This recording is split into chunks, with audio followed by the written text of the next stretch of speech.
debido a que hoy en día se sabe que Desde para las hacer el trasplante de estas hematopoyéticas. células hematopoyéticas, células madre, no siempre se puede partir de médula ósea, sino también se puede recolectar a partir de sangre periférica en algunas circunstancias y también a partir del cordón umbilical en los recién nacidos.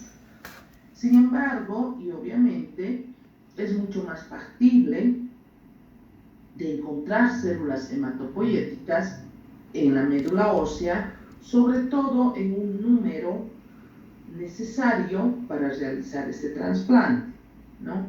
La médula ósea es un tejido que alberga a las células madre hematopoyéticas.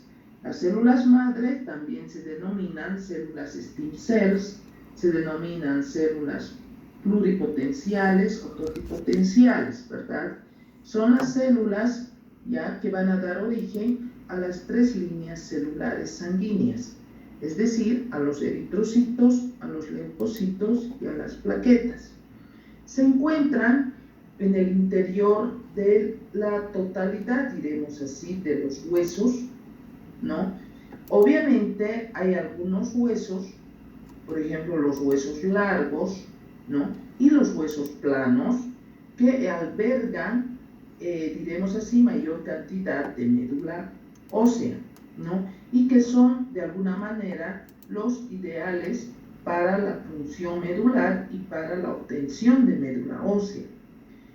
A partir de los años, de los 5 a 7 años de edad del individuo, la médula ósea empieza a albergar, además de la médula roja, porque la médula roja es la que alberga a las células hematopoyéticas, empieza a aparecer a nivel de los huesos la médula amarilla, ¿no? La médula amarilla está principalmente constituida por adipocitos, de manera que la médula roja se va, diremos así, arrinconando en ciertos lugares de los huesos y el resto estuviera ya constituyéndose por médula amarilla, que no es la que nos sirve para nuestros propósitos.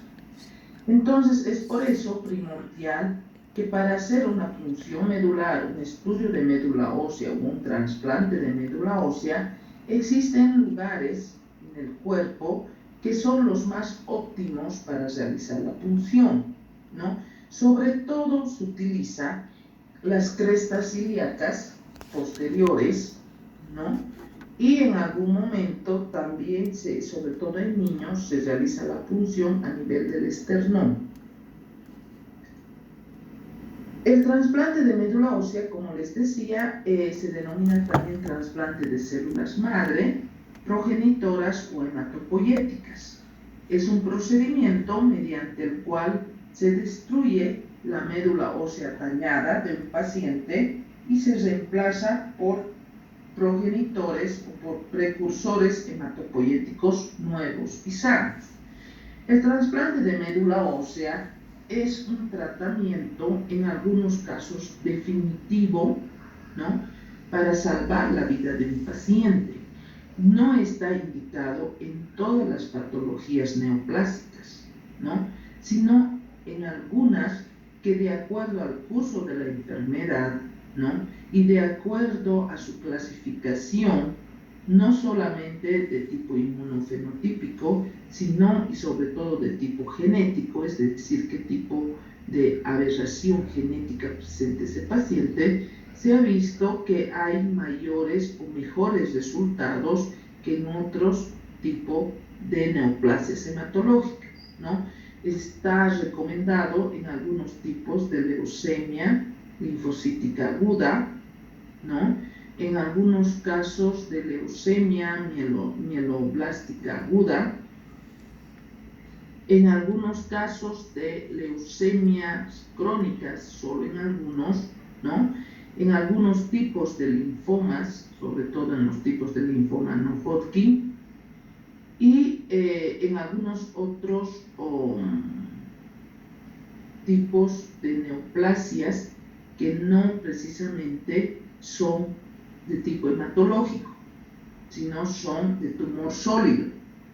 Además, se puede realizar este trasplante cuando el paciente presenta una anemia aplásica franca, ¿no?, que es casi imposible su recuperación por otras instancias.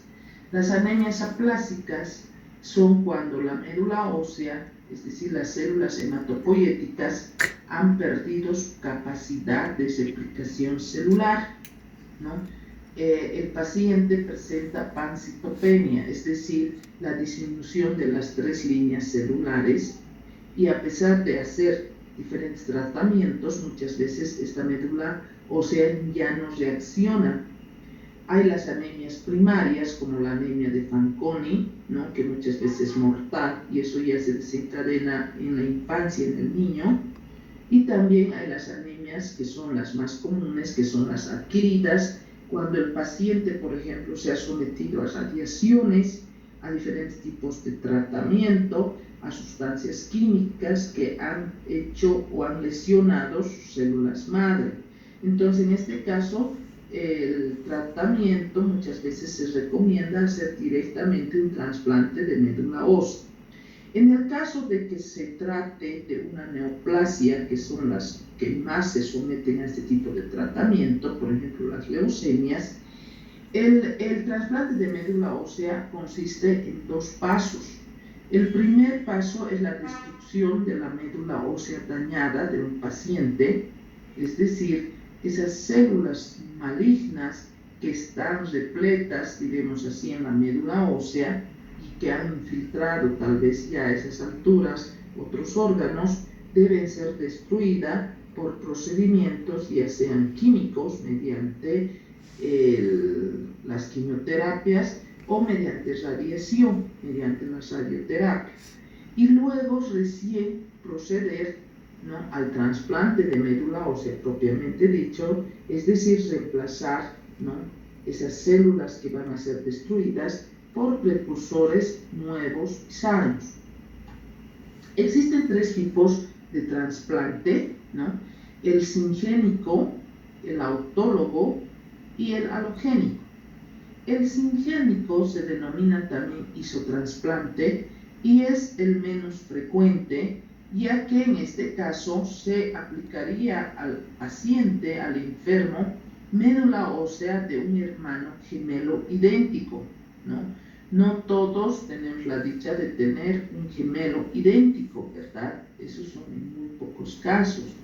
Entonces, cuando uno hace un trasplante de un gemelo idéntico, obviamente la posibilidad de rechazo al injerto y de los efectos secundarios que sucede cuando no son 2 médulas óseas idénticas son mínimas, ¿no?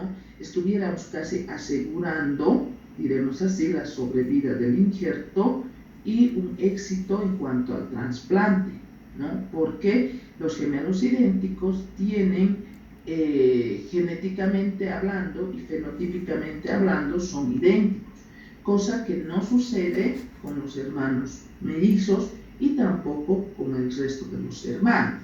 Nosotros heredamos siempre la información genética tanto del padre y de la madre, y ninguno de los hermanos, así seamos 10 hermanos, es poca la probabilidad de que hayamos heredado los genes idénticos, ¿no?, en las mismas proporciones, diremos así.